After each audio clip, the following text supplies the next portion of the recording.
Peut-être que c'est leur responsabilité de ces anciens dirigeants qui se disent tellement responsables d'arrêter leur incitation à la haine, d'inciter les gens à bloquer les routes ou à faire des révoltes citoyennes, comme ils appellent ça. Moi, en tant que personne de la droite, que personne du Likoud, je vous dis de manière très claire, j'ai peur. J'ai peur qu'il y ait un assassinat. J'ai peur qu'il y ait des violences de la part de la gauche en Israël. Quand je vois la quantité d'incitations qu'ils font, ça fait très peur. Nous avons le plaisir d'être en ligne avec Nissim Slama. Nissim, bonjour, Boker Tov. Bonjour, Boker Tov. Alors, je vous ai présenté comme membre du Likoud. Vous êtes aussi guide et conférencier. Et bien entendu, avec vous, nous voudrions avoir un peu votre appréciation sur ce qui se passe depuis le début de la semaine. Le discours du président Herzog, l'appel à l'ouverture d'un dialogue entre les partisans et les opposants à cette réforme judiciaire. Et puis, on voit qu'on a l'impression qu'un peu de part et d'autre, chacun essaye de camper sur ses positions sans véritablement vouloir aller au dialogue. Vous pensez que ce dialogue, il est possible ?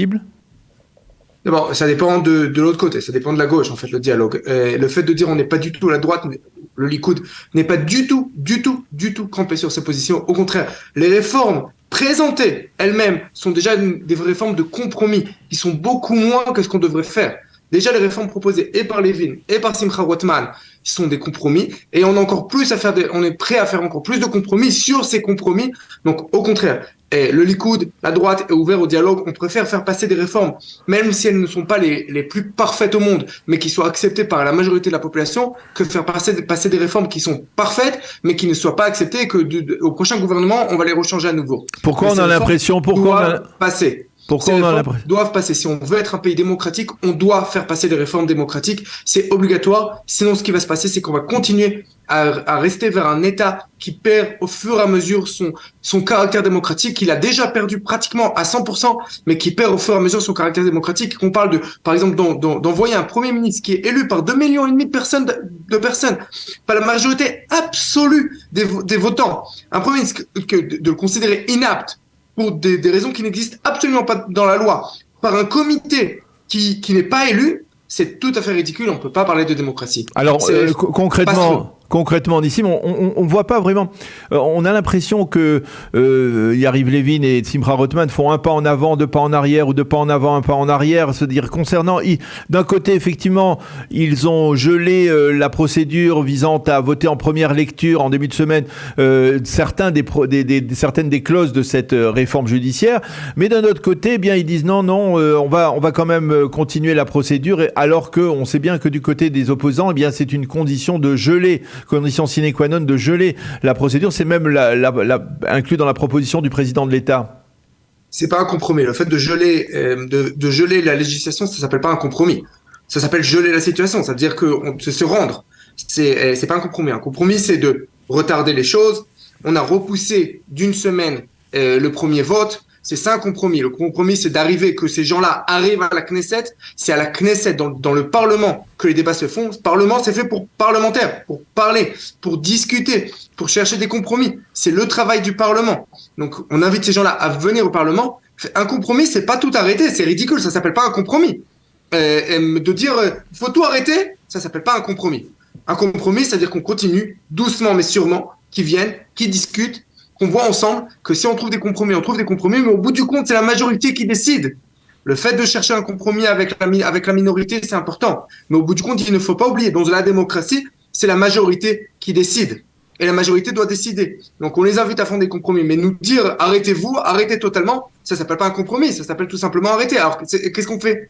C'est ridicule, surtout quand on nous dit d'arrêter pour 60 jours. C'est pas pour 60 jours. Dans 60 jours, la pause parlementaire commence. Pour 2 mois. C'est arrêté pour 4 mois, 5 mois. Ça prouve tout simplement que Yair Lapid n'est pas en fait, c'est pas d'un vrai compromis qu'il cherche. Il cherche tout simplement à bloquer les propositions. C'est tout. Il sait que la Cour suprême est avec lui. Il sait que les conseils judiciaires sont avec lui. Que c'est comme un juge qui prend parti et dans un match de football et qui décide que dans l'équipe qu'il aime pas, il va leur mettre des cartons rouges et il va leur ajouter des buts, etc. Et l'équipe qu'il aime, on va leur ajouter des joueurs. C'est ça le truc. Nissim, finalement, quand on voit, ça fait plus d'un mois que la réforme a été présentée par Yariv Levin, est-ce que finalement, vous qui êtes au Likoud, vous n'avez pas le sentiment que les choses auraient dû être faites autrement, de manière moins précipitée, de manière moins tranchante, peut-être justement au début, peut-être faire les choses, on va dire, de manière plus souple que cela n'a été fait par Yariv Levin? Au contraire, on aurait dû faire passer toutes ces lois avant même la formation du gouvernement. C'est les premières lois qui devaient passer. Ces lois sont obligatoires pour pouvoir avoir un pays démocratique en Israël. Ces lois auraient dû passer le premier jour, le lendemain de la nouvelle assemblée, de la nouvelle Knesset. Elles ne sont pas passées pour des raisons politiques et à cause de nos partenaires. Mais le fait est que de dire qu'elle passe de manière tranchante, c'est ridicule. C'est un argument qui est ridicule. Ça fait 20 ans qu'on en parle de ces choses-là. Il y a eu des dizaines et des dizaines et des dizaines de propositions. Il y a des centaines de bouquins qui ont été écrits sur le sujet. Ça se passe à la Knesset tous les jours depuis un mois. Il y a même pendant les jours où la Knesset n'est pas ouverte, même le dimanche et même le jeudi où en général la Knesset ne travaille pas. Il y a la commission qui s'assoit. Moi-même, j'étais assis pendant des heures à la commission des lois, à la commission de la Constitution pour discuter de ces textes. Et c'est pas du tout de manière tranchée. Au contraire, c'est des lois qui prennent énormément de temps, plus de temps que d'habitude. On est depuis un mois et là, on n'est pas encore arrivé à la première lecture. De manière générale, ce genre de loi passe en une semaine, en quelques jours. Donc pas du tout. Si les gens ils veulent discuter, si les gens ils veulent parler, s'ils veulent chercher des compromis, il y a un endroit où on fait ça dans un pays démocratique, ça s'appelle le Parlement. Qui viennent au Parlement, qui discutent au Parlement. C'est faux de dire comme quoi c'est d'un coup, ça vient d'un coup. Il y a eu une campagne électorale sur le sujet. La campagne électorale était sur le sujet où la droite dit on va faire passer des réformes et la gauche dit ne votez pas pour eux, ils vont faire passer des réformes. Mais vous ne pensez pas tout de même, Nissim, que finalement dans le contexte actuel, c'est qu'il y a un contexte de tension avec des déclarations extrêmement virulentes, on va dire de la part de l'opposition, des dirigeants de l'opposition, des anciens premiers ministres comme Ehud Barak ou comme Ehud Olmert. Vous ne pensez pas que c'est de la responsabilité de ceux qui sont aujourd'hui justement au pouvoir, de ceux qui dirigent l'État d'Israël, d'essayer de trouver les moyens de calmer les esprits, d'essayer d'apaiser les esprits d'une manière ou d'une autre? Peut-être que c'est leur responsabilité de ces anciens dirigeants qui se disent tellement responsables d'arrêter leur incitation à la haine, d'inciter les gens à bloquer les routes ou à faire des révoltes citoyennes, comme ils appellent ça. Moi, en tant que personne de la droite, que personne du Likoud, je vous dis de manière très claire, j'ai peur. J'ai peur qu'il y ait un assassinat. J'ai peur qu'il y ait des violences de la part de la gauche en Israël. Quand je vois la quantité d'incitations qu'ils font, ça fait très peur. Et c'est ridicule. Donc, alors, eux, ils font l'incitation à la haine.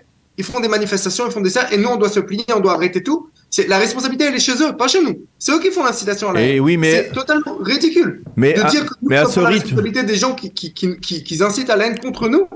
Au contraire, c'est eux qui doivent venir. Alors, Nissim, peut-être, si c'est pas comme ça, peut-être ne serait-ce que de manière tactique, de dire, vous savez, on pourrait comparer ça aux négociations avec les Palestiniens. On sait très bien que les Palestiniens repousseront toute proposition. Si c'est le cas, si l'opposition actuelle n'est pas sérieuse, si elle n'est pas motivée par une véritable volonté de dialogue, alors on le verra tout de suite que Binyamin Netanyahou et Yariv Levin soient ceux qui proposent le dialogue à outrance, même quitte à freiner toute la procédure. Daniel, c'est exactement ce qui est en train de se faire et c'est pas une question tactique, on le fait de vrai, vraiment, c'est vrai. Et Yariv Levin et Netanyahou, il n'a pas le droit de se mêler pour des raisons non démocratiques puisqu'on lui interdit en tant que Premier ministre de se mêler de ce qui se passe dans le pays, c'est ridicule. Mais disons, même Yariv Levin et même Simcha Rodman qui n'est pas au Likoud mais avec qui on fait ces réformes, le disent de manière très claire, on est prêt au dialogue, on est prêt à se retrouver chez le président. Tous les soirs, la porte du président est ouverte, on est prêt à y aller. Le jour même où le président a proposé, dans la minute après la proposition du président, déjà Simcha Rothman et Yariv Levin ont proposé de se retrouver chez lui. Tous les jours, on propose, la législation a été repoussée de cette semaine à la semaine prochaine. La première lecture a été repoussée. Au contraire, on est tout à fait ouvert au dialogue et tous ceux qui veulent venir discuter peuvent venir discuter. Même plus que ça, les propositions sont déjà des compromis. Et on va encore faire plus de compromis. Sur la seule chose sur laquelle on fera pas de compromis, à mon opinion, encore une fois, c'est pas moi qui décide. Première chose, les réformes passeront. Deuxième chose, les réformes passeront de manière à se rendre le pays démocratique, à rendre la parole au peuple, à rendre le peuple responsable et que c'est le peuple qui devra recevoir le dernier mot et pas des juges non élus. Concernant le contenu de cette réforme, on sait que l'une des clauses principales de cette réforme, c'est la modification de la commission de nomination des juges, qui veut donner la possibilité aux politiciens de contrôler d'une certaine manière plus ou moins cette commission. Mais il faut bien avouer qu'elle n'est pas parfaite, cette proposition d'Yariv Levin. Par exemple, lorsque le président de l'État dit qu'il y a un problème au niveau de tous les tribunaux du monde de la justice concernant la prolongation de chaque dossier qui sont soumis aux différentes cours. Pourquoi finalement Yariv Levin n'a pas pensé à ce genre de clauses qui sont importantes, qui permettraient par exemple d'éviter ce que l'on appelle inouï din, de l'oppression du droit envers des milliers, des centaines de milliers d'Israéliens qui sont soumis à ces procès-là? Alors d'abord, la première chose, c'est que j'arrête. Quand on dit politicien, il ne faut pas dire politicien. On parle des élus. Les juges sont aussi des politiciens. Pas moins que les élus, c'est juste qu'ils sont des politiciens qui ne sont pas élus. Les deux avocats qui sont dans la commission sont aussi des politiciens. Tout simplement, ils ne sont pas des politiciens qui sont élus et de manière démocratique, mais que par les autres et par les autres avocats. Donc tout le monde est des politiciens ici. C'est de rendre une commission qui est élue, qui est décidée, qui choisit les juges sur un fond de politiciens qui ne sont pas élus par des politiciens qui sont élus au suffrage universel à la Knesset. Ça, c'est la première chose qu'il faut parler. La deuxième chose par rapport au Inouï din, au fait que les dossiers ici prennent énormément de temps. Deux raisons pour ça. La professeure Talia Erohen, une des plus grandes juristes en Israël, a fait une étude sur ça.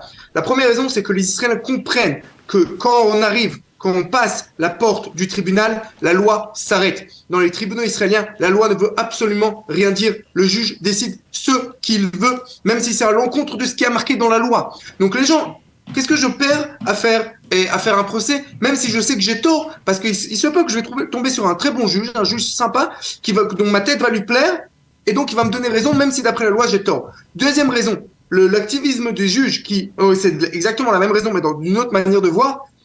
Comme la loi, on s'en fout, donc on fait pas d'après la loi, donc il faut trouver des raisons. Donc les juges écrivent des pavés et des pavés sur chaque dossier, avec où ils peuvent, il y a des arrêts de justice en Israël où on voit des citations de poèmes et de poésie et on amène des choses. C'est d'un ridicule. Tout ça pour pouvoir décider absolument ce qu'ils vont. Donc c'est ça qui pousse, quand la loi ne vaut absolument rien, la justice prend du temps. Professeur Talia Erohen vraiment a vérifié ça, avait fait une comparaison internationale avec les autres États, le nombre de juges par nombre d'habitants, que ce soit en Angleterre, que ce soit en France, ou surtout dans les systèmes du common law, parce qu'on est dans un système du common law. Au contraire, en Israël, on a assez de juges. C'est juste que si ces juges ne jugent pas d'après la loi, mais jugent d'après la tête du client, c'est énorme, ça prend beaucoup plus de temps que si on jugeait d'après la loi. Donc non, le problème vient avant tout de la manière dont les juges jugent. Et pas le fait qu'il n'y ait pas assez de juges. C'est la première chose. Et deuxième chose, cette chose-là est beaucoup moins importante que la démocratie. Au bout du compte, ce que je veux, c'est avoir des juges et avoir des jurys. Vous savez qu'on est le seul État au monde, sans jury, même au niveau pénal. C'est d'un ridicule. On est le seul pays au monde du common law où la personne qui décide d'inculper ou de ne pas inculper, le conseiller juridique, n'est ni élu, ni poste de confiance, mais une personne non élue, un fonctionnaire non élu. On est le seul pays au monde, c'est lui qui décide c'est quoi l'intérêt public. Avant tout, rendre la démocratie au pays. Après tous les problèmes techniques, est-ce qu'il faut mettre des caméras à l'intérieur du tribunal ou pas mettre des caméras, ou est-ce qu'il y a assez de juges ou pas assez de juges, c'est beaucoup moins important. La deuxième chose, c'est que même ces raisons-là sont totalement fausses. Eh bien, et alors dernière question, Nissim, est-ce que malgré tout, vous avez une sorte de confiance que l'on arrivera à trouver un modus vivendi, ou alors finalement, il va falloir imposer ces lois, quelles qu'elles soient, sans l'accord ou sans le feu vert, sans l'aval de l'opposition, un peu comme d'une certaine manière Rabin a imposé les accords d'Oslo avec une voix de majorité, et que cela a provoqué, on le sait, les tensions que l'on a connu dans les années 93-95 et 2005. Et 2005, le Gush Katif. 2005 avec la sortie de Gaza. La sortie de Gaza et Oslo sont passées par une très faible majorité, même une majorité qui était dévoyée, puisqu'on avait des gens qui sont passés d'un camp à l'autre pour recevoir une voiture. Je ne sais pas si vous vous rappelez à l'époque de l'histoire de la Volvo. Et nous, au contraire, à droite, on réfléchit pas de la même manière. On veut que ça passe de la manière la plus consensuelle possible. Et on aura toujours une opposition qui devient une opposition au pays et à la démocratie, qui continuera à dire démocratie, démocratie, en voulant mettre des juges non élus au pouvoir. on voit l'intransigeance de Yair Lapid, mais à part Yair Lapid ne représente pas tous les gens qui n'ont pas voté pour ce gouvernement et ne représente pas tous les gens qui ont voté pour ce gouvernement et pour cette coalition. Donc, on pourra toujours trouver des gens. Et au bout du compte, au niveau des sondages aujourd'hui, on voit qu'il y a un tiers des votants, un tiers des citoyens qui sont à fond, qui sont avec moi, à fond pour faire passer les réformes le plus rapidement possible. On a un tiers qui sont vraiment, vraiment contre, et on a encore un tiers qui veulent des réformes, mais qui veulent le faire de manière le plus consensuelle possible. Ce tiers-là qui se tient au milieu, c'est 1,5 million de personnes qui veulent des compromis d'après tous les sondages et qui veulent aussi, d'après tous les sondages, que les réformes passent au bout du compte. C'est avec ces gens-là qu'on doit travailler. C'est avec ces gens-là qu'on doit leur prouver et leur montrer qu'on fait des compromis, qu'on est prêt à faire des compromis, et c'est vraiment, vraiment vrai, qu'on est prêt à faire du dialogue, et leur montrer qu'au bout du compte, on a besoin d'eux pour rendre le pays démocratique.